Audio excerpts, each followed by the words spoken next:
Aujourd'hui, j'ai envie de vous parler d'un sujet intime, fondamental et pourtant encore trop méconnu. L'équilibre hormonal des femmes. Pendant longtemps, j'ai cru que mon corps me jouait des tours. J'avais des coups de fatigue incompréhensibles, des variations d'humeur, une acné légère mais persistante en bas de mon visage. Je mettais ça sur le compte du stress ou du hasard. Jusqu'au jour où j'ai compris que ces signaux étaient en fait le langage de mes hormones.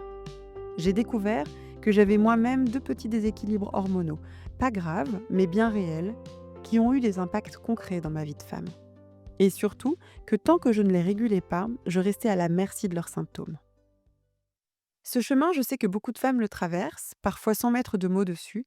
Alors, j'ai eu envie d'en parler ici avec vous et avec une invitée lumineuse, Alice Picard, fondatrice de la marque de compléments alimentaires Équilibriste. Sa mission, c'est d'accompagner les femmes à retrouver leur équilibre grâce aux plantes et plus globalement à mieux comprendre leur corps. Dans cet épisode, on va parler de comment fonctionne notre système hormonal, de ce qui peut le dérégler, des grands déséquilibres qu'on peut rencontrer et surtout de tout ce qu'on peut faire pour retrouver un équilibre plus doux, plus stable et plus puissant. Et comme toujours, dans ce podcast, on va vous donner des clés concrètes, des pistes inspirantes et des outils activables pour avancer avec plus de conscience et d'harmonie. Bonjour Alice. Je suis ravie de te recevoir, aujourd'hui pour parler d'un sujet, un peu méconnu, je trouve, l'équilibre hormonal des femmes. On va se concentrer sur les femmes aujourd'hui. Avant de plonger dans ce sujet que je trouve passionnant, est-ce que tu peux nous dire qui tu es, te présenter? Et bah, oui, merci Agathe.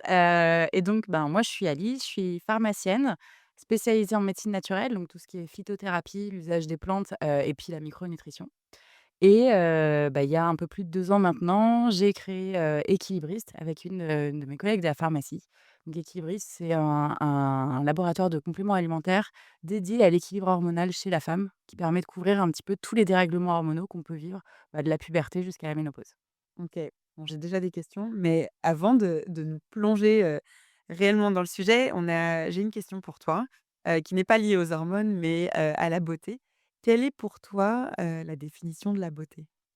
C'est une question extrêmement compliquée, je trouve. Je dirais que pour moi, la beauté, c'est assez lié finalement au fait de s'aimer, d'aimer, on aime les choses qui sont belles. En général, c'est ce qui nous fait les aimer et je pense que la beauté même intérieure, c'est des choses, enfin s'aimer soi-même aussi. Je pense que c'est étroitement lié au fait de s'aimer. Après, je sais pas, il y a plein de types de beauté différentes. Il y a la beauté de la nature, la beauté de l'instant, la beauté physique, mais c'est oui, arriver à s'aimer et je pense que pour soi-même même, arriver à se trouver beau, c'est peut-être arriver à s'accepter tel qu'on est et s'aimer comme on est, en fait. Mmh. Et finalement, il y a rien de plus beau peut-être. Ouais, c'est ça. Ouais, merci. Alors raconte-nous, comment est-ce qu'on fonctionne? C'est quoi notre système hormonal? Enfin, en fait, je me rends compte, en discutant autour de moi, nous on en a déjà beaucoup parlé toutes les 2, mais qu'on est, quand même, on méconnaît, notre système hormonal qui pourtant, a énormément d'impact, très concret en fait dans nos vies, enfin dans nos vies, dans notre corps, sur, enfin à plein de niveaux. Est-ce que tu peux nous expliquer simplement comment on fonctionne? Oui, déjà, c'est vrai que c'est une bonne base. Ce qu'il faut savoir, c'est que nous, les femmes, on est régulées par nos hormones, par notre cycle hormonal. Donc le cycle hormonal, il s'inscrit dans le cycle menstruel. Donc 1er jour du cycle menstruel, ça correspond au 1er jour des règles. Pour le coup, d'un point de vue hormonal, il se passe pas grand-chose, c'est plutôt la chute des hormones. Ensuite, après les règles, on va commencer à fabriquer les œstrogènes. Donc les œstrogènes, c'est des hormones dont le rôle principal, ça va être, de préparer le corps à une éventuelle grossesse. On va ensuite avoir l'ovulation, la chute des oestrogènes et dans un second temps, on va fabriquer cette fois-ci de la progestérone, dont le rôle va être de maintenir une grossesse, s'il y en a une. Mmh. Et s'il y a pas de grossesse, chute de la progestérone, ça va déclencher les règles suivantes et on repart sur un nouveau cycle. Et donc, bah, en fait, ce cycle hormonal, ben, on voit qu'il nous accompagne mois après mois et il va aussi nous aider à nous sentir bien. Parce qu'en fait, quand on est, équilibré entre nos hormones, quand on fabrique autant d'oestrogènes que de progestérone et bah, c'est ça qui va garantir d'avoir des cycles réguliers, pas de douleurs pendant les règles ni avant les règles et pas de troubles, en fait, à tout moment du cycle qui peuvent venir, de manière, bah, cyclique, nous perturber notre quotidien. Que ce soit de l'acné, que ce soit de l'humeur, que ce soit plein de choses. Et ce que tu disais, c'est que en fait, on n'est pas censé, avoir de symptômes liés à Non, ce cycle. non, non. Bah, c'est un peu intégré finalement que: «Ah oui, bah, moi j'ai mal au ventre, moi je sens que je suis fatiguée», enfin, mais la réalité, c'est que quand l'équilibre est entre guillemets, «atteint» ou respecté, enfin, je sais pas comment on peut le dire, on n'est pas censé avoir, ces symptômes-là. C'est exactement ça. En fait, on ne devrait pas avoir de douleur, on ne devrait pas avoir des cycles irréguliers, on ne devrait pas avoir, des règles hémorragiques, on ne devrait pas avoir, des sautes d'humeur et cetera.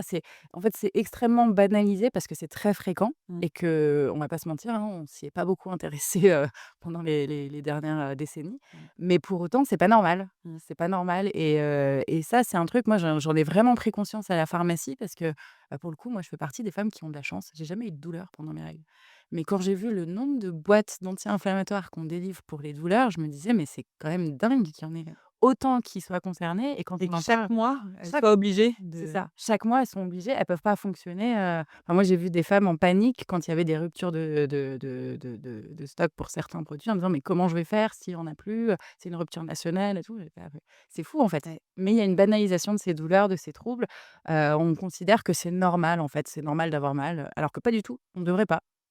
Et tu nous dis qu'en gros ça fonctionne enfin en gros donc notre, équilibre hormonal c'est, enfin lié à ces cycles, il y a la ménopause, ces cycles s'arrêtent, il y a quand même des sujets d'hormones à ce moment-là. Enfin on reparlera de la ménopause plus en détail après, mais Ouais. et à l'adolescence à l'inverse on n'a pas encore ces cycles. Donc, comment ça fonctionne avant et après? Alors en fait, avant, avant justement, l'équilibre hormonal, il se met en place petit à petit. OK. Donc physiologiquement, il y a quand même, une prédisposition à avoir plus de troubles, au moment de l'adolescence parce que naturellement, notre corps, il va d'abord fabriquer, le premier type d'hormones, donc d'abord les oestrogènes et dans un second temps, il y aura la progestérone, plusieurs mois après. OK. Donc physiologiquement, on a un petit déséquilibre qui peut faire que effectivement, pour les jeunes filles, parfois, c'est un petit peu plus, compliqué. Mais normalement, c'est quand même quelque chose qui se fait de manière assez harmonieuse et c'est pas non plus une fatalité d'avoir des troubles à cette période-là. Au OK. contraire, si on se complémente bien, notamment qu'on apporte bien tout ce qui est nécessaire, acides gras et cetera, normalement, on est censé aider le corps justement à atteindre le plus rapidement possible cette maturité hormonale pour pas avoir ces troubles. Et après? Et après, à l'inverse, après, c'est une chute de nos hormones et on a différents types d'hormones et normalement, si les chutes d'hormones se font progressivement, harmonieusement et assez, doucement, on va dire, pareil, on peut passer complètement au travers, de tous les symptômes qui sont décrits pendant la ménopause. Alors qu'à l'inverse, si les chutes hormonales se font brutalement, là, ça va devenir compliqué, ça va devenir symptomatique et en fonction de l'hormone qui chute, on aura vraiment des symptômes très spécifiques.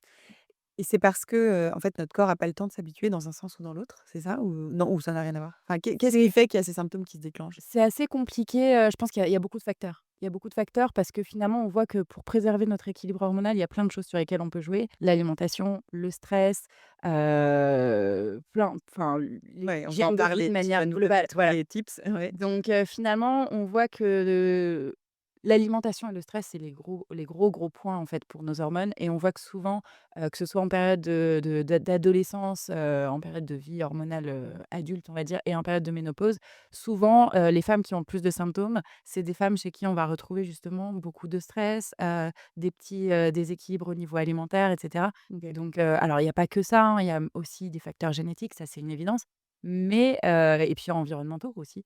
Mais il y a quand même des axes sur lesquels on peut agir et souvent c'est des petits déséquilibres comme ça, hygiéno-diététiques sur lesquels on peut avoir un impact pour faire en sorte que ça se passe mieux. OK. Et si on fait une petite pause, hyper technique, comment sont produites ces hormones? Comment elles sont produites? Alors oui, c'est technique. Oui, alors, technique, pas trop technique, mais En gros, à quel moment, enfin quel, oui, enfin, c'est qui les produit dans notre corps? Enfin, quoi, en fait, quel c'est produit au niveau, alors c'est toute une cascade, hein, parce que ça part du cerveau au niveau, hypothalamus, hypophysaire qui va envoyer, des précurseurs et puis, enfin des précurseurs, oui, des hormones qui vont, favoriser la déclenché? production hormonale. OK, C'est toute une cascade, en fait, les hormones d'accord, OK. et puis après, c'est au niveau des ovaires, en fait, que, on va fabriquer nos hormones sexuelles. Mais effectivement, c'est une cascade et c'est ça qui est hyper, intéressant, compliqué, difficile, Ouais. passionnant, enfin, il y a un peu tout en même temps. C'est que du coup, cette cascade hormonale, on voit qu'elle implique plein de choses. Donc il va aussi y avoir la thyroïde qui va rentrer en Mmh. compte parce que finalement, au niveau du cerveau, au niveau de l'hypothalamus, de l'hypophyse, c'est, une activation qui va se faire les hormones qui vont activer la cascade, des hormones sexuelles, en fait, elles vont aussi activer d'autres cascades d'hormones. Mmh. Donc parfois, il suffit qu'il y ait un petit dérèglement au niveau de la thyroïde pour que ça ait aussi des conséquences sur, les hormones sexuelles. Il peut y avoir d'autres enfin, encore plein d'autres axes. Donc c'est vrai que c'est une machine assez complexe.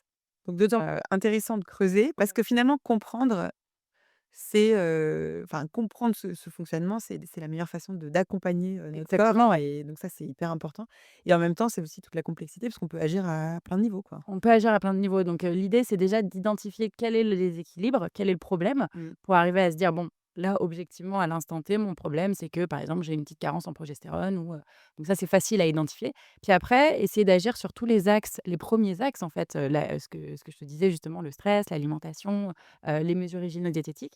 Une fois que tout ça est mis en place, bah, si on voit que ça suffit pas, il faut peut-être aller creuser à l'étage du dessus. Mmh. Donc l'étage du dessus, peut-être faire un bilan, voir s'il y a pas d'autres choses. Par exemple, si la thyroïde fonctionne bien, est-ce qu'il y a pas un problème thyroïdien? Souvent la thyroïde, surtout chez les femmes, on sait qu'il peut y avoir, des déséquilibres, au niveau thyroïdien qui peuvent aussi avoir des impacts et ainsi de suite, en fait et après on peut creuser. Ce qu'il faut garder en tête, c'est que dans tous les cas, en creusant, on arrivera toujours à trouver une solution. Et pourquoi, tu dis surtout chez les femmes, pourquoi on est différentes des hommes?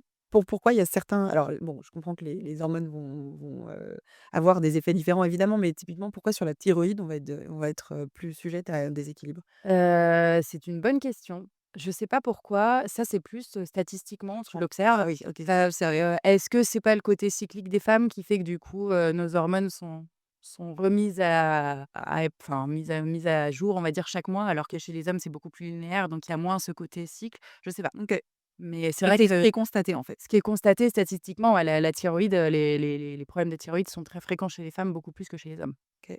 Et avant de plonger dans les grands déséquilibres, pour, les identifier et savoir comment on peut les rééquilibrer, comment on fait de manière générale, pour bien préserver cet équilibre-là? Dans le sens où, voilà, c'est pas forcément que j'identifie, qu'il y a tel ou tel problème, mais comment on fait? Bah, par exemple, voilà, quand on a une adolescente, et qu'on pour faire en sorte que ça se passe le mieux pour elle et puis quand on est nous-mêmes, femmes, faire en sorte de ne pas déséquilibrer. En quoi c'est quoi les Préserver, préserver cet équilibre? je pense que la en fait, préserver son équilibre hormonal, c'est se préserver soi, déjà. Donc déjà, prendre conscience qu'il y a des habitudes qui nous font du bien, au niveau de l'alimentation, déjà. Donc pour les hormones, partir du principe que les hormones sont des hormones donc dites stéroïdiennes, c'est-à-dire qu'elles sont fabriquées à partir du cholestérol. Donc il faut apporter des bons acides gras, ça, c'est hyper important, Cholestérol qui est un mot qui fait peur. qui fait peur, mais on en a Gras, besoin. un autre mot qui fait peur, Voilà. beaucoup.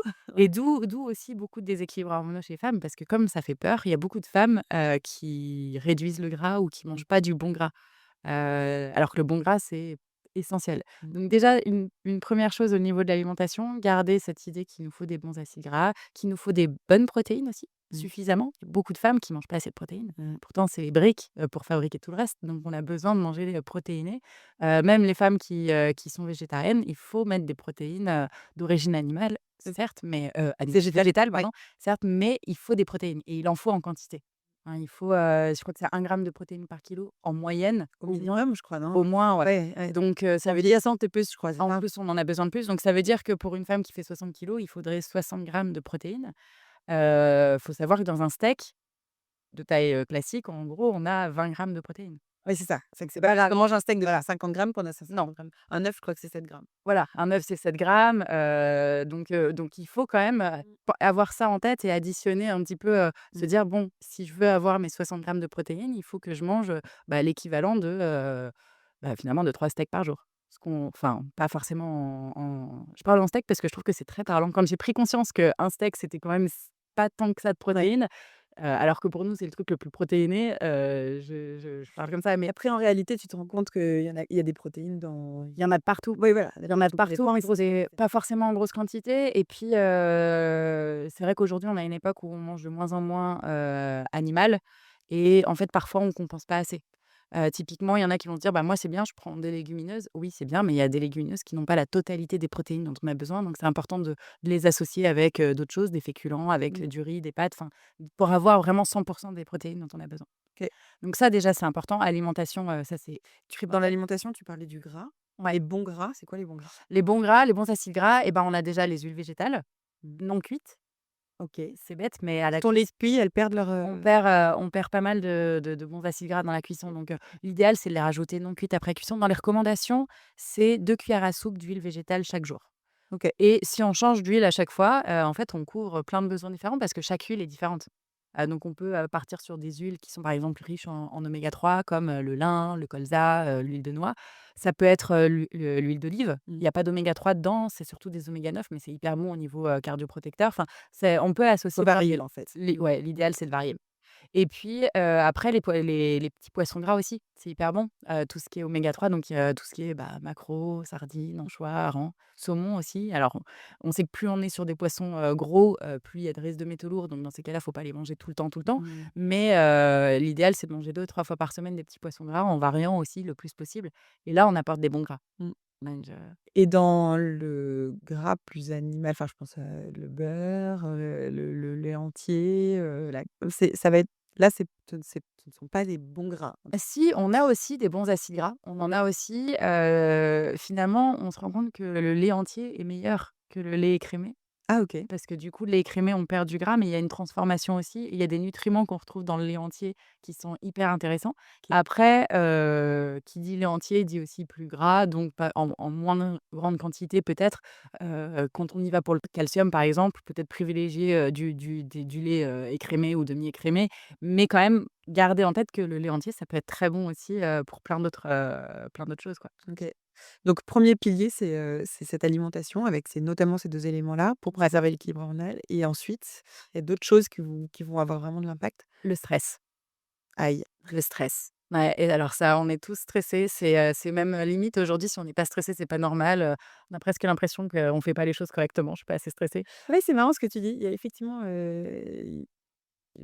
oui, c'est un petit peu idiot d'ailleurs, mais Complètement, mais on a juste ouais, c'est-à-dire qu'il y a presque une injonction de, enfin pas une injonction, mais il y a presque cette impression que si tu pas stressé, c'est que tu te la coules douce et que tu es pas très ambitieux. Enfin, c'est ça. je caricature, mais Ouais, ou qu'on se laisse un petit peu aller ou qu'on s'écoute un petit peu trop, alors qu'à l'inverse, on peut faire, enfin avoir juste une vie incroyable, exactement. si on sait très bien la gérer, c'est génial. Et puis si on arrive à retirer le stress, alors ce qui Ouais. peut être l'objectif d'une vie, hein, Mmh, mmh. mais c'est le stress est très, très mauvais pour beaucoup de choses. Ça, on le voit, hein, déjà sur le sommeil, tout ça, donc on se rend vite compte que le stress est problématique. Et au niveau hormonal aussi, parce qu'en fait, physiologiquement, quand on stresse, on fabrique une hormone qui s'appelle le cortisol. Oui. C'est notre hormone du stress. Et le cortisol utilise les mêmes ressources que nos hormones sexuelles. OK. Donc physiologiquement, le corps n'aura pas assez de cette ressource pour fabriquer le cortisol et les hormones sexuelles en quantité suffisante. Donc il fera un choix. Et le stress, enfin le cerveau choisira forcément le stress. Pour lui, c'est plus urgent le stress. Même si c'est pas un stress de vie ou de mort, hein, mais pour autant, on a encore je pense, que ces réflexes archaïques quand nos ancêtres vivaient Ouais. dans les. Leur stress, c'était un petit Voilà. peu différent, Là, c'était oui, est-ce que je mais vais me faire manger ou pas? ça. Mais nous, on a cette même réaction au stress. Pour autant, on a des stress qui sont nettement moins graves. Vitaux. Voilà. Ça vaut peut-être se le rappeler de temps en temps. C'est clair. Donc la gestion du stress, hyper importante, parce que, bah, justement, on peut arriver, si on régule un petit peu ce cortisol, à améliorer la fabrication de nos hormones et du coup avoir un impact, Mmh. dessus. Donc ça, c'est aussi hyper intéressant parce que ça aide aussi à mieux se comprendre. Et moi, je vois aussi, maintenant, il y a des femmes qui me racontent ou même moi, même personnellement, ça peut m'arriver de me dire: «Bon, bah, là, ouais, effectivement, je me suis sentie moins bien ce cycle-là. J'ai senti que j'étais un peu plus énervée avant l'arrivée de mes règles». Mais en même temps, j'étais quand même hyper stressée. Donc c'est pas grave. Enfin, c'est pas grave. C'est pas que c'est pas grave, mais ça se comprend. S'explique. Ça s'explique et c'est rassurant parce que, quand on comprend pas d'où ça vient, c'est on rajoute un stress au stress. Donc finalement, le fait d'en avoir conscience, ça aide aussi. Ça aide et puis, effectivement en fait, finalement enfin, ça reste dans la gestion du stress, mais juste la compréhension, comprendre ce que c'est. Parler des cycles, savoir comment ça fonctionne, comment ça marche, les symptômes qu'on peut avoir, et ça, j'y pense notamment chez les jeunes, chez les ados. C'est hyper important parce qu'en fait, le fait de comprendre et de la connaissance, en fait, c'est rassurant Bien sûr. et ça nous aide à mieux vivre les choses et il y a encore beaucoup d'obscurité sur le cycle menstruel, sur le cycle hormonal. Il y a beaucoup de femmes qui connaissent pas grand-chose et en fait, ça leur fait peur aussi. et du coup, ça rajoute. Surtout quand il y a quelque chose de négatif qui arrive avec des symptômes, Exactement, ouais. tu comprends pas pourquoi, c'est désagréable, tu arrives pas à le gérer, Ouais et puis il y en a certaines qui essayent d'en parler, mais c'est encore un sujet tellement tabou qu'elles peuvent pas forcément en parler à tout le monde, elles peuvent pas forcément en parler chez elles. C'est, Je m'interroge sur le fait pourquoi c'est tabou selon toi?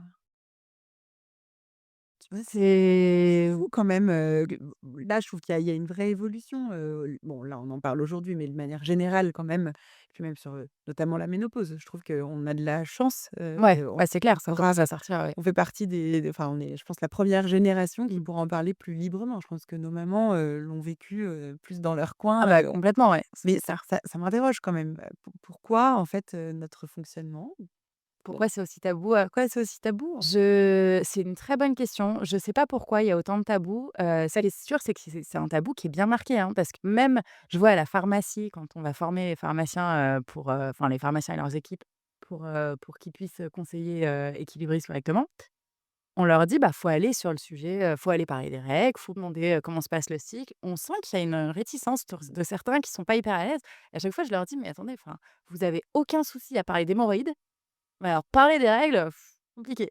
Alors oui, c'est assez parce que les hommes ne le vivant pas, se sentent peut-être moins légitimes quand tu parles en tout cas à des pharmaciens, hommes. Non, parce que c'est C'est mixte, le tien, c'est c'est mixte, ta vra enfin, c'est que ce soit des hommes ou des femmes, on n'est pas habitué à aller sur ce terrain-là parce que c'est un terrain privé, intime, intime. Mmh. enfin, en gros, ça nous regarde pas peut-être, je sais pas. C'est intime, mais on est 50 de la population quand même à vivre tout ça, donc Ouais et puis sans vraiment savoir comment ça marche finalement, donc oui, c'est c'est intime, mais c'est justement ça qui rend les choses tabous, hein, le fait de pas en parler. bah, Le oui, fait, c'est un cercle vicieux en ouais, fait après. mais finalement quand on regarde même à l'école, on en parle très peu. On sait vaguement qu'on va avoir des règles, bon ça c'est à peu près dit, mais le cycle hormonal, on n'en parle pas trop, les symptômes, on n'en parle pas trop et puis il y a beaucoup de symptômes, disons toutes les femmes ont des cycles hormonaux, toutes les femmes ont un cycle menstruel et il y en a certaines qui vont avoir des douleurs, pas d'autres. Il y en a certaines qui vont avoir des troubles de l'humeur, pas d'autres. Donc il y a aussi un côté comparaison. On se compare à celle d'à côté en se disant, «Ouais, bah, moi, j'ai hyper mal et à côté, elles ont l'air de bien le vivre. Finalement, je suis peut-être un peu, chochotte, quoi». Alors que pas du tout, en fait, parce qu'on n'a pas le même, équilibre hormonal. Mais pour autant, peut-être qu'inconsciemment, il y a ce côté de, les autres, elles y arrivent et pas moi, donc je me culpabilise, j'en parle encore moins et ça rend le truc encore plus tabou. Et puis ça a été utilisé, c'est un peu cliché ce que je vais dire, mais c'est Lorraine, d'Émancipée avec Ouais. qui vous avez travaillé avec Équilibriste, mais qui disait en fait, tu parlais d'humeur, cette fameuse phrase de, «Tu es Ah de bah, oui. mauvaise humeur, tu as tes règles», et ce qu'elle disait, c'est en fait, tout le monde irait beaucoup mieux si on arrêtait de dire ça parce qu'en fait, ça te met dans une espèce de case et ça rend justement ce sujet du cycle et de l'équilibre ou du déséquilibre hormonal, être un problème, qui, enfin, oui, Ouais, presque pas tabou là pour le coup parce qu'on en parle, mais un petit peu, en mode: «Tu nous gonfles», ouais, puis banaliser, minimiser, en fait. On minimise le vrai impact, de ces déséquilibres hormonaux sur les femmes. On minimise le fait qu'il y a une vraie souffrance. C'est: «Ah, c'est bon, c'est juste tes règles, c'est pas grave». Alors que pour autant, en fait, c'est vraiment une souffrance pour certaines. Enfin, il y en a certaines, chez qui c'est des vraies dépressions qui se manifestent chaque mois juste avant l'arrivée des règles. Sans parler des douleurs, enfin c'est très, très compliqué, ouais, il y a ça. Puis je pense qu'un dernier point qui fait aussi que ça rend les choses tabous, c'est que c'est pas considéré comme un problème de santé. Donc nous, dans le milieu médical, on n'est pas sensibilisés là-dessus, on n'est pas formés à l'équilibre hormonal parce que c'est pas une pathologie.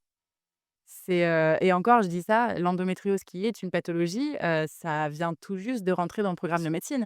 Donc il y a un côté quand même, au niveau de la recherche, d'ailleurs, il y a l'INSERM qui avait fait un point complet sur la santé des femmes il y a quelque temps, il y a 2-3 ans, je dirais. C'était affolant, en fait. Il disait: «Ouais, en fait, le budget alloué à la recherche, sur la santé des femmes, mais il est risible, en fait et quasi inexistant». Alors là, ça fait quelques années, depuis 4-5 ans, c'est en train de bouger, mais on commence tout juste. mmh. Donc forcément, il y a un côté, c'est tabou parce qu'on ne connaît pas aussi. Et puis gère-le dans ton intimité. Je pense qu'il Voilà y a aussi ce truc-là en fait, et ouais. puis on sait que de toute façon, si on commence à en parler, à nos médecins, à nos pharmaciens ou autres, la réponse, ça va être la même. Ça va être: «Bah, vous devriez prendre la pilule» ou «Non, non, il y a pas de souci, tout va bien», et en fait, on n'a pas envie de se dire: «Je souffre» et on me dit en face: «Tout va bien». Enfin, on a envie que cette souffrance soit reconnue et du coup, bah, autant pas en parler si c'est pour entendre ce genre de choses. OK. Bah, ouais, mais tu raison. Avant d'aller justement sur ces souffrances et ces déséquilibres, il y a pour maintenir notre équilibre, on a parlé de L'alimentation. l'alimentation, du stress. Est-ce qu'il y a d'autres choses, qui ont vraiment un impact, Heu, le foie, la gestion du foie, la détox du foie. Ça, c'est tout bête, mais tout ce qui est gras, en fait, dans l'organisme et puis toutes les toxines de l'organisme passent par le foie pour être éliminées. Donc le foie, c'est un peu le grand nettoyeur, on va dire, de notre organisme et bah, quand on a un déséquilibre hormonal, souvent, bah, ça peut, aussi être associé à un foie qui élimine pas correctement, qui est OK. un peu en surchauffe, en surcharge et du coup, c'est vrai que préserver un foie qui fonctionne bien, c'est toujours hyper important. Donc moi, je conseille toujours les détox, printemps-automne. OK.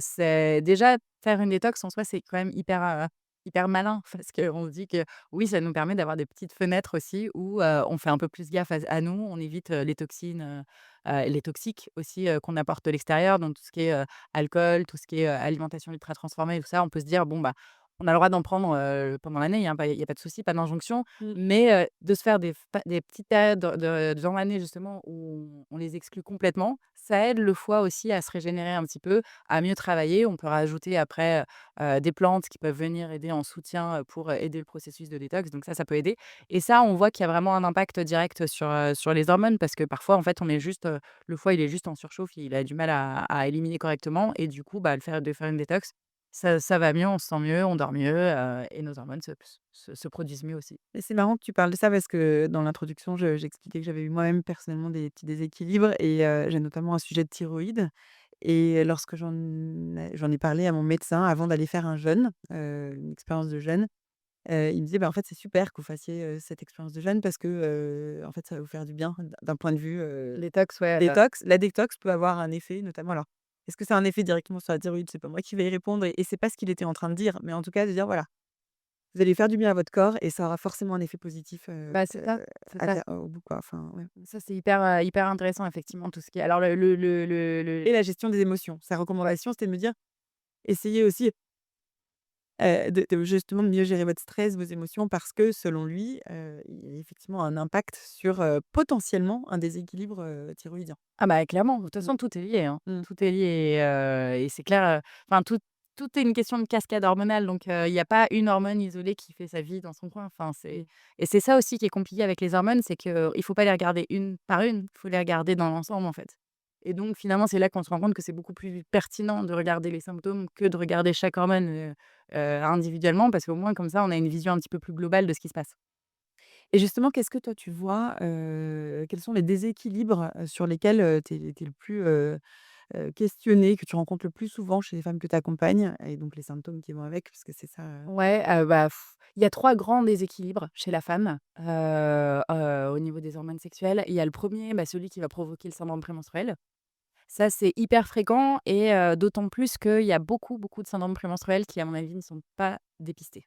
est-ce que tu peux nous dire ce que c'est que le syndrome prémenstruel? Le syndrome prémenstruel, c'est le fait d'avoir n'importe quel symptôme qui se manifeste de manière cyclique et qui revient chaque fois au même moment du cycle. En général, c'est juste avant les règles. Donc ça peut être, 10 jours avant les règles, ça peut être quelques jours avant les règles. Dans certains cas, ça peut même être pendant les règles. Par exemple, il y a des femmes qui vont avoir des mycoses, qui peuvent avoir des mycoses à répétition et à chaque fois, ça tombe au moment des règles.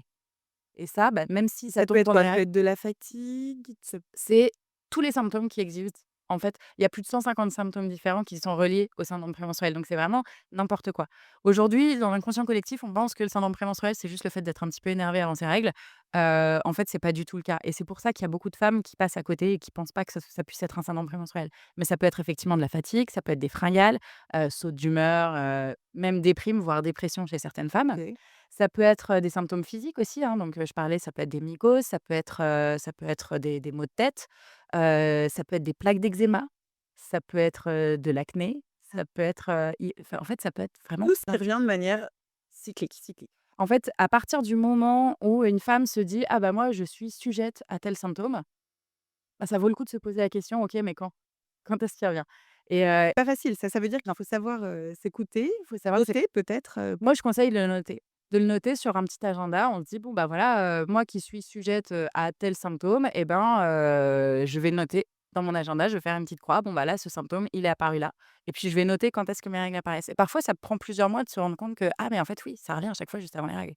Et ça, moi, je l'ai vu à la pharma. Il y a des femmes qui venaient me voir et je leur demandais à chaque fois quand est-ce que le symptôme apparaît. Est-ce que ça reviendrait pas à chaque fois juste avant les règles? Elles me disaient, ah, bah, j'en sais rien. Et en fait, elles revenaient 2, 3 mois après en me disant, bah, j'ai regardé, effectivement, en fait, ça revient à chaque fois juste avant les règles, toujours au même moment du cycle. Donc, c'est important de bien C'est identifier ça. donc symptômes prémenstruels, enfin, Prémenstruel. syndrome prémenstruel, Ouais. lié à tous ces symptômes. OK, c'est ça. Ça, c'est le premier déséquilibre. Premier déséquilibre. Après, bah, il y a évidemment celui qui provoque les règles douloureuses ou des règles abondantes. C'est le même déséquilibre, hein. C'est le fait qu'on fabrique un petit peu trop d'œstrogène en première partie de cycle et c'est ça qui va faire qu'on va avoir des douleurs pendant les règles. OK. Donc en fait, c'est pas normal, hein. On ne devrait pas avoir mal, hein. Clairement, on ne devrait pas avoir de douleur. Ça vient du fait qu'on fabrique un petit peu trop, d'une certaine hormone qui est, enfin, qui sont les oestrogènes et ça, pareil pour les femmes qui ont des règles abondantes et donc elles y pensent pas toujours. Donc règles abondantes, ça veut dire qu'on a des règles qui durent plus de 5 jours ou qu'on a besoin de changer plus de 5 fois par jour de protection. OK. Je précise parce que parfois, on c'est tellement subjectif. Enfin, Mais pareil, c'est vécu dans l'intime, donc bah, oui, tu demandes pas à 10 copines autour de toi et combien de temps elles durent tes règles et combien de fois tu te changes? Enfin, on ne sait pas et puis il y a des femmes qui enfin, les règles évoluent. Enfin, moi, je vois entre avant une grossesse, après une grossesse, les durées de règles ne sont plus les mêmes. Enfin, nos hormones se sont changées aussi donc bon. Donc le fait d'avoir des règles abondantes ou douloureuses, ouais, ça, c'est un autre déséquilibre et ça, on peut y penser, bah, du coup, déjà quand on se rend compte qu'on a des règles, bah, qu'on a besoin de changer de protection tout le temps et que ça nous bloque sur nos activités. Il y a des femmes qui vont se dire: «Bah, moi, je suis en télétravail, c'est pas que j'ai mal, mais c'est que je peux pas sortir, en fait, parce que je suis obligée de changer de protection toutes les heures». Bon ça, c'est clairement qu'il y a un déséquilibre hormonal. Après, ça peut aussi être toutes les femmes qui ont des carences en fer, toutes celles qui sont anémiées. Essayer de voir, OK, il y a une anémie, mais pourquoi? On sait, on dit: «Oh, ben les femmes, elles ont plus d'anémie que les hommes». Bah oui, évidemment, on a des règles tous les mois, on mmh, perd du sang. Mais en général, on n'est pas censé perdre du sang au point d'être anémié à chaque fois. mmh. Donc se poser la question: «Est-ce que mes règles, finalement, elles seraient pas un petit peu abondantes?» Ça vaut le coup aussi de se rendre compte, enfin, c'est un moyen de s'en rendre compte. OK. Donc Ça, c'est le deuxième deuxième syndrome déséquilibre. déséquilibre. Pardon. Et le troisième, c'est, bah, c'est à l'inverse, c'est quand on fabrique pas assez d'œstrogènes. On a une petite carence en oestrogènes et ça, chez les femmes, ça va se manifester alors souvent, on aura du coup, pour le coup, des règles qui sont pas très abondantes ou carrément des cycles irréguliers Mmh. et en fait, à ce moment-là, le corps va mettre en place un mécanisme pour compenser cette, petite carence en oestrogènes. Donc, le corps va fabriquer plus de testostérone. Puisque, bah, nous aussi, on fabrique de la testostérone, hein, c'est pas réservé aux hommes. Et du coup, comme on fabrique un petit peu trop de testostérone, eh ben, il peut y avoir des symptômes liés à un petit excès de testostérone et notamment de l'acné très localisé, menton, mâchoire, épaule ou dos. Ça peut être chez certaines femmes de la pilosité. Ça peut être une chute de cheveux qui sera essentiellement sur le haut du crâne. En général, on voit que ça va devenir un petit peu plus clairsemé au niveau de l'arrêt ou vraiment sur les tempes. OK. Ça, c'est vraiment caractéristique, de ce déséquilibre où on a à la fois une petite carence en oestrogène et un excès de testostérone. Et puis, il peut y avoir, après aussi difficulté à la gestion du poids. Donc toutes ces femmes qui nous disent: «Bah, moi, on me dit qu'il faut perdre du poids, mais je mange rien». Bah, oui, mais en même temps, si c'est hormonal, c'est pas un problème d'alimentation, c'est un problème d'hormones. OK. Oui, oui. Donc ça peut valoir le coup, ouais, d'aller sur ce terrain-là aussi, plutôt que de se culpabiliser en disant: «Bah, moi, je mange, 3 feuilles de salade et puis, je continue de grossir», bon, même si c'est pas recommandé de manger 3 feuilles de salade, hein. On sait qu'on a besoin de justement, on a besoin de protéines, on a besoin de gras, on a besoin de plein de choses.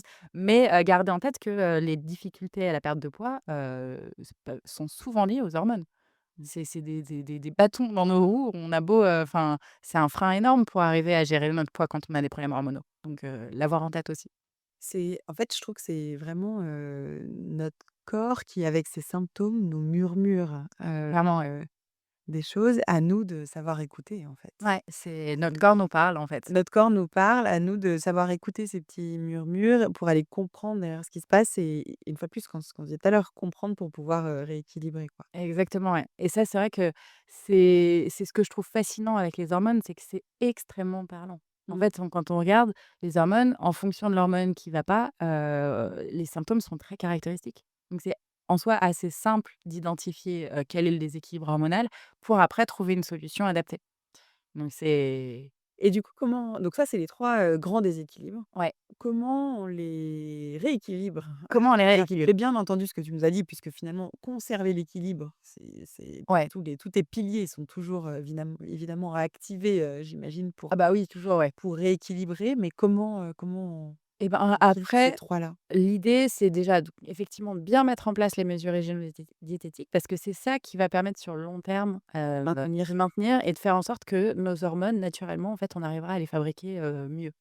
Après, et ben, il y a des plantes qui sont hyper intéressantes qu'on peut venir utiliser pour venir, bah, aider le corps soit à booster, la production d'une hormone, soit à en freiner une autre et comme ça permet d'aller, atteindre l'équilibre plus rapidement. En fait, il faut se rappeler, bah, du coup, les plantes, on les prend beaucoup dans le cadre des compléments alimentaires. Mmh. Un complément alimentaire, c'est un complément. Ouais. Donc moi, j'aime bien utiliser les compléments alimentaires vraiment en disant: «Bah, voilà, vous allez mettre en place des mesures sur le long terme. Vous allez en gros avoir des petites modifications de vos mesures hygiéno-diététiques pour vous aider sur le long cours». Mais on le sait, changer son alimentation, gérer son stress, même faire une détox, c'est des choses qui peuvent prendre du temps. Donc pendant le temps que tout se met en place, on peut utiliser des plantes qui vont venir justement, bah, tout de suite aider le corps à relancer la synthèse hormonale. Ça va aider le corps à fabriquer mieux nos hormones, donc on aura immédiatement le bénéfice. Et puis derrière, en plus, quand on fait des cures, alors en général, les plantes, moi, je les utilise toujours sur en moyenne, c'est 3 mois, ça peut être 6 mois en fonction de, si le déséquilibre est plus ou moins, prononcé. Et en fait, ça aide le corps à relancer vraiment la synthèse de nos hormones correctement. On prend le relais avec les mesures hygiéno-diététiques et ça permet sur le long cours de mieux gérer. Et puis en Ça veut dire plus, qu'on active pendant 3 à 6 mois, ces compléments et ensuite on peut ne plus en avoir besoin? ouais, on peut en Si on arrive à si on arrive, alors après l'idée c'est après de les utiliser, en ponctuel. Disons qu'il y a une grosse cure, au début pour vraiment relancer la machine et puis après ça peut être, bah, un soutenir ensuite. voilà, un soutien. Moi, je vois, par exemple, si je sais que j'ai un mois où je vais avoir, beaucoup de déplacements, où je vais pas beaucoup dormir parce qu'enfant malade ou j'en sais rien, ou enfin, ou qu'il y a un événement stressant qui se passe dans ma vie, bon, potentiellement, ça peut valoir le coup de se dire: «Là, je vais me refaire une petite cure pour essayer de booster ma progestérone» parce que je sens que je suis sujette, au syndrome prémenstruel et ça peut, mal partir. Donc step 1, c'est j'écoute mon corps, je Ouais, comprends quels sont mes symptômes, j'identifie en fonction des symptômes quelle hormone «pèche» entre guillemets, exactement. j'en ai trop, pas assez, et donc ensuite je choisis par exemple des plantes. Après il y a peut-être d'autres choses, je sais pas, toi tu me parles des plantes parce que Bah, il et y a les plantes, il y a la micronutrition, il y a plein d'autres choses et puis après il y a même, enfin il y a plein de choses qui peuvent être utiles, là moi je vois il y a aussi le yoga, hormonal. OK.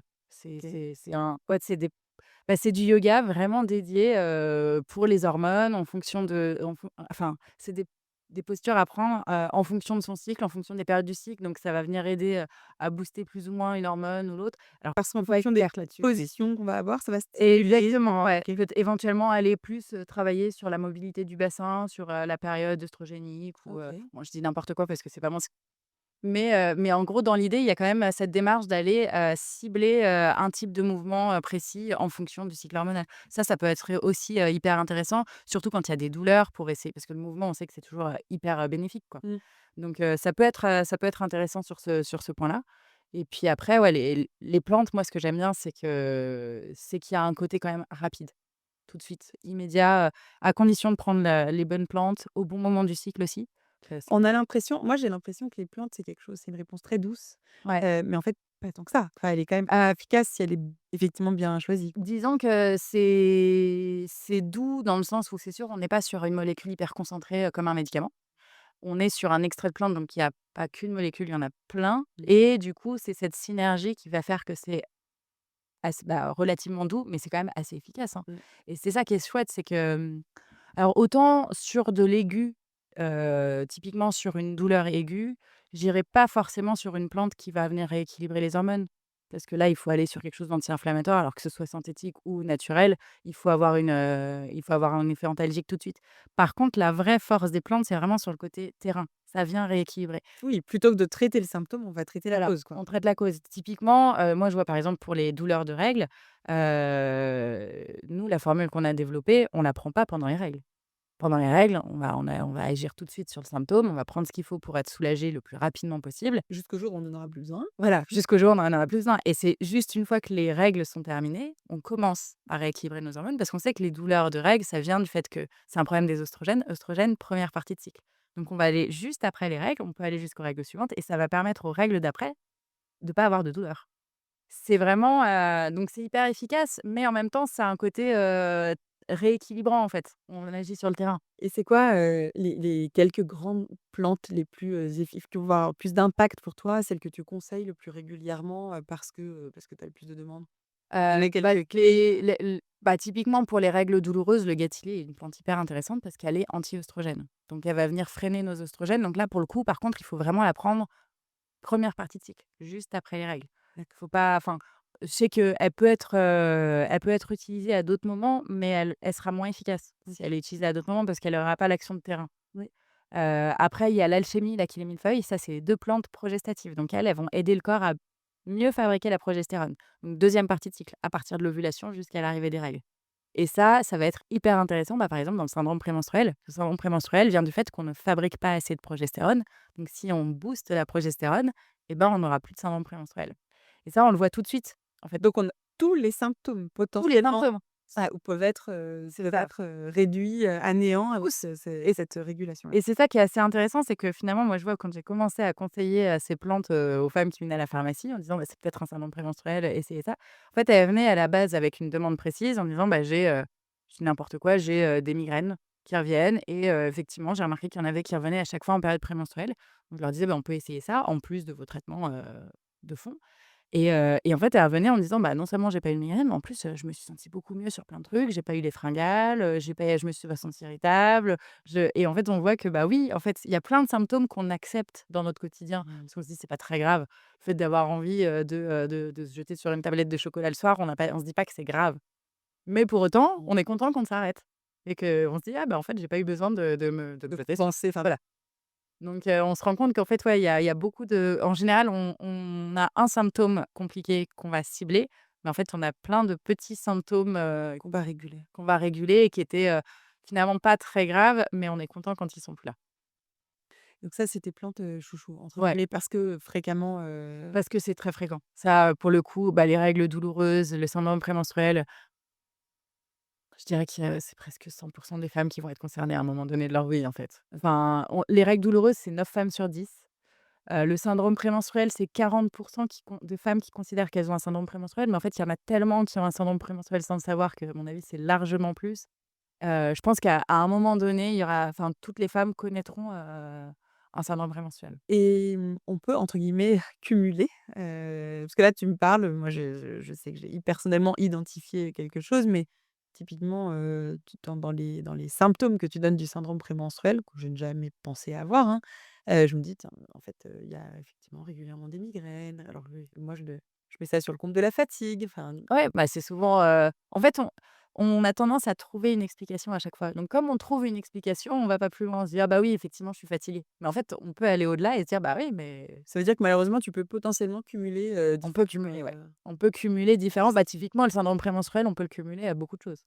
On peut le cumuler, il y a des femmes qui peuvent avoir les règles douloureuses et un syndrome prémenstruel.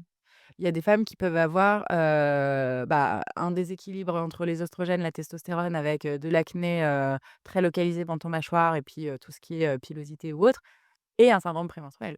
ce déséquilibre-là, Ouais, c'est, le fameux SOPK notamment ou pas? c'est le fameux SOPK. Alors, on n'est pas, on a enfin, il y a pas forcément la pathologie, hein. On peut très bien avoir juste le déséquilibre hormonal sans le SOPK. D'accord, Mais c'est le déséquilibre qu'on retrouve dans le syndrome des ovaires polykystiques. d'accord, OK, OK, très clair. Donc, on peut tout à fait avoir un SOPK et un syndrome prémenstruel. OK, Ça, c'est possible. Il y a pas jackpot. de jackpot, ouais. Et ça, oui, ça bon, faut pas se mentir, il y a aussi à la base, la loto de la génétique qui va faire qu'on va avoir des prédispositions à avoir ces déséquilibres.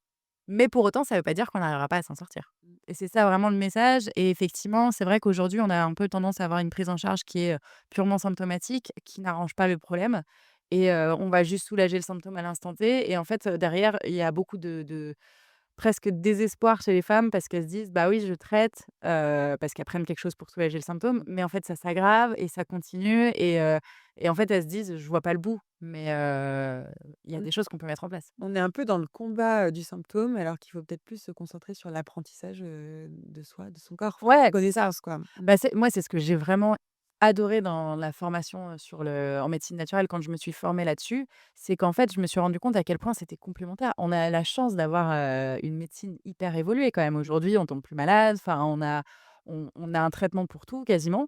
Mais en fait, c'est vrai qu'on est dans une enfin, la prise en charge classique, allopathique, elle est très symptomatique, surtout pour ce type de problème. Enfin, donc l'idée, c'est justement de pouvoir combiner les 2. On a la chance d'avoir du symptomatique très efficace, donc utilisons-le. Mais en parallèle, allons sur les choses qui vont nous permettre justement de, petit à petit, ne plus avoir besoin de ce traitement, symptomatique. Oui, bien sûr.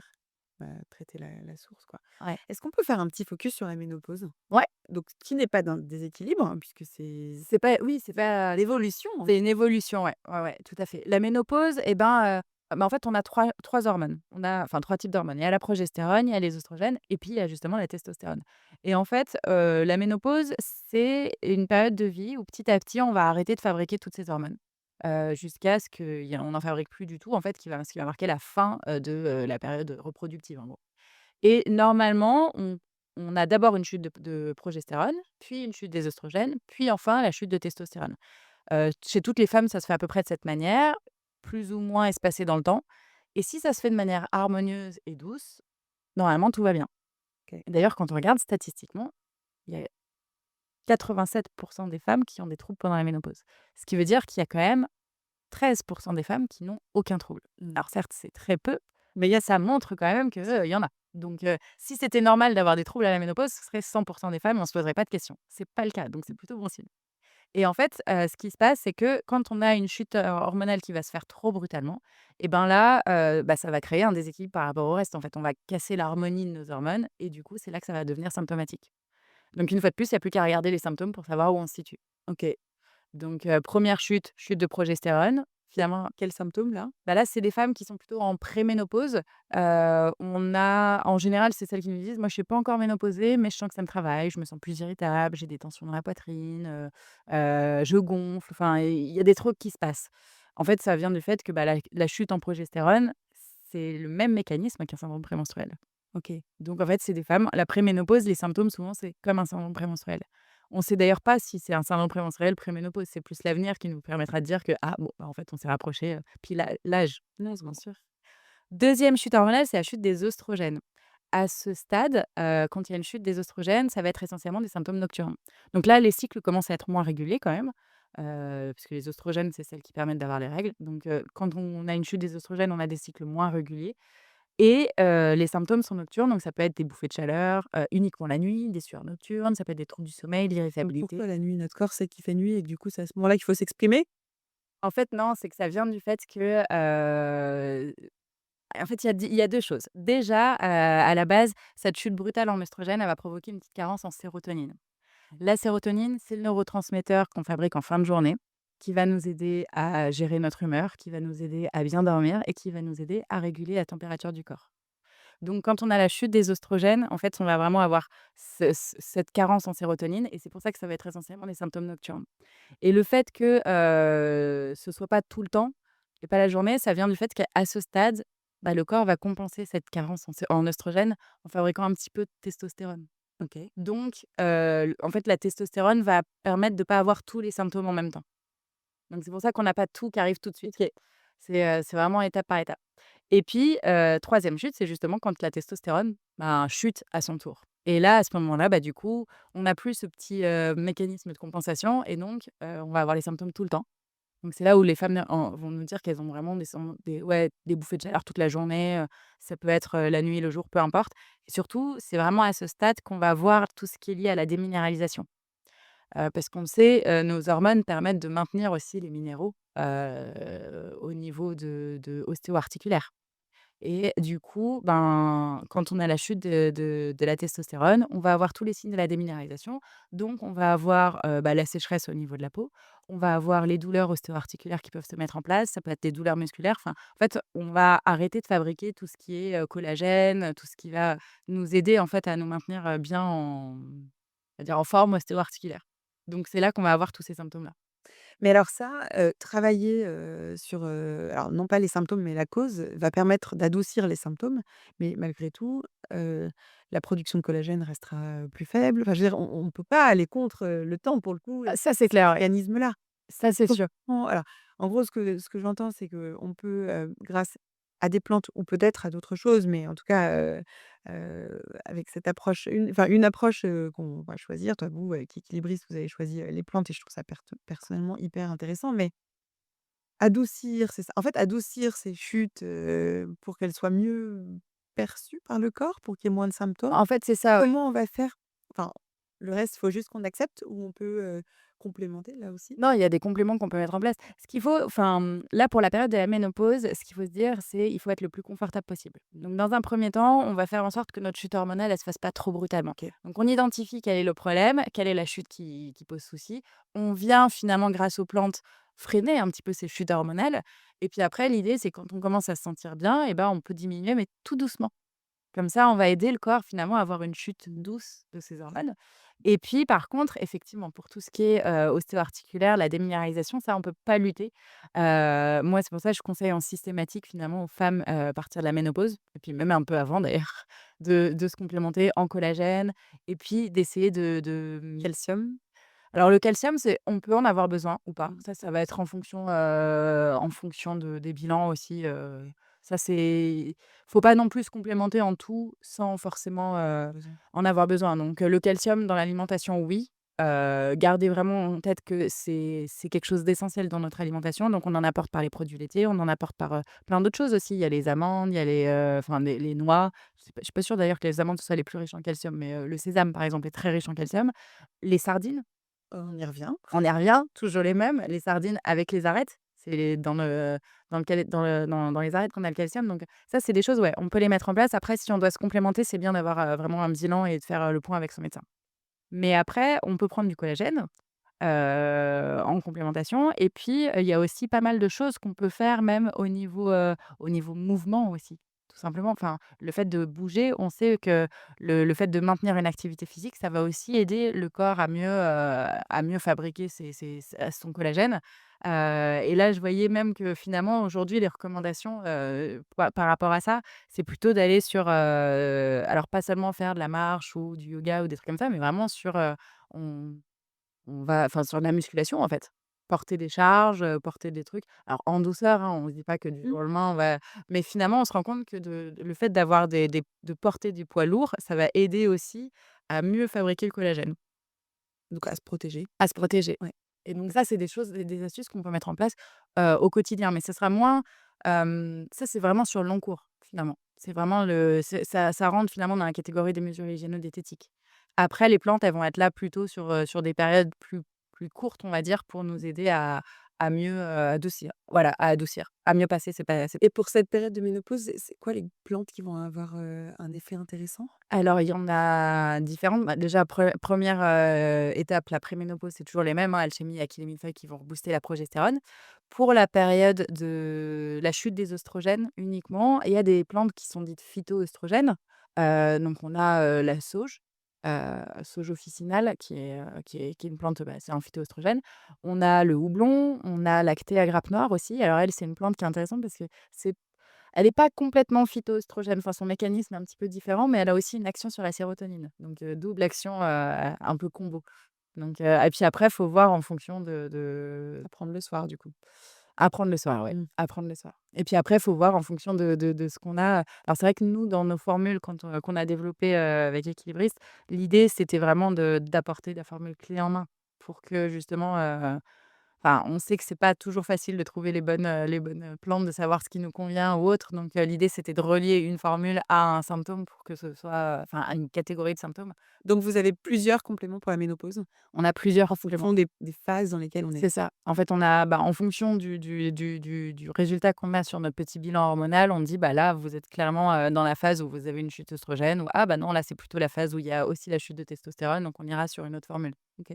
C'est essayer de trouver en fait c'est du pseudo sur mesure. En fait, c'est ça qui est intéressant avec les plantes, c'est qu'en fonction de nos besoins, même si on a des symptômes proches, de nos voisins ou autres, bah, on n'aura pas forcément la même plante. OK. Est-ce qu'on a fait le tour, de pour la ménopause et des déséquilibres? Pour moi, on est pas mal. Moi, ce que je comprends vraiment, c'est parce que je retiens, c'est, écouter, Ouais. pour comprendre et agir en douceur, en fait, et à la f et pas que ce soit un «combat» entre guillemets ou parce que le combat, il parfois, on a l'impression qu'il qu'il est perdu parce que C'est ça, faut pas que ce soit une lutte, en fait. faut pas que ce soit une lutte, Faut en fait. accompagner, Ouais. c'est accepter, accompagner et puis en fait, faut se rappeler que notre corps, c'est notre meilleur allié, finalement. Mmh. On a tendance à lui en vouloir quand on va pas bien, mais en fait, en général, quand on a un truc qui va pas, c'est qu'il cherche à nous dire quelque chose. Donc essayer de se rappeler et de se dire: «Ah oui, bon là ça me saoule, je suis pas bien, mais en fait, il y a un message derrière», donc essayer, soit d'identifier ce message, soit en tout cas d'aller voir des gens qui sont capables de le dépister, quoi. Parce que c'est vrai que, c'est précieux et ça peut vraiment nous donner pas mal de clés pour aller mieux derrière. Ouais. Le conseil, principal que tu donnerais, à ta meilleure amie pour, vraiment pour commencer à prendre soin de ses hormones? Mmh. Ah, s'il y en a qu'un seul, Tu peux tricher, mais non, mais ouais, mais vraiment s'écouter. S'écouter et partir du principe qu'on ne devrait pas avoir de douleur, de troubles, d'inconfort ou quoi que ce soit. Parce que c'est encore trop, trop, trop banalisé. Il y a trop de femmes qui acceptent ça et on ne devrait pas accepter parce qu'en fait, petit à petit, ça nous pèse aussi, ça altère, notre humeur, ça altère notre sommeil, ça altère nos échanges, nos relations avec le monde, enfin, ça altère tout, en fait. Donc ne jamais laisser, le moindre symptôme, s'installer et prendre une place qu'il ne devrait pas avoir au quotidien. donc s'écouter pour, faire le choix d'aller bien. C'est ça. Mmh. OK. Bon, merci. J'ai une dernière question pour toi qui est, une question que je pose toujours. Heu, Pas liée aux hormones là non plus, mais quelle est la plus belle chose, que tu as vue ces derniers temps? Ah, c'est pas évident, c'est pas évident. La première chose qui me vient, c'est, le fou rire de mes enfants. Ça, c'était beau. Génial. Eh ben, mille merci Alice, pour, cet échange, c'était passionnant. J'espère que ça aide, Merci. Jacqueline à prendre, conscience et puis à comprendre, nos fonctionnements. Merci beaucoup. Merci Aliette. J'espère que cet échange vous a apporté autant qu'il m'a nourri. Je crois qu'on l'a compris. Comprendre nos hormones, c'est bien plus qu'une histoire de symptômes ou de déséquilibre. C'est apprendre à mieux se connaître, à mieux s'écouter et à honorer la sagesse de notre corps. C'est aussi quelque part reprendre du pouvoir, sortir de l'idée qu'on doit subir nos cycles, nos changements, nos variations, et entrer dans quelque chose de plus fluide, plus aligné, plus vivant. Et ce que j'aime dans la démarche d'Alice, c'est cette manière qu'elle a de rendre simple ce qui peut paraître compliqué, et surtout de nous redonner des outils à la fois naturels, accessibles et profondément respectueux de notre rythme intérieur. Alors si vous êtes dans une période de doute, de questionnement ou simplement de curiosité, j'espère que cet épisode vous aura donné envie de vous reconnecter à vous-même avec plus de douceur. Si cet épisode vous a plu, n'hésitez pas à le partager et à nous laisser un commentaire. Ce simple geste nous aide à faire résonner notre message plus loin et peut peut-être, qui sait, aider quelqu'un d'autre à se sentir bien à son tour grâce à vous. Et surtout, retenez ceci, se sentir bien, c'est un choix personnel. Soyez libre, soyez bien, soyez vous, et à très bientôt pour un nouvel épisode.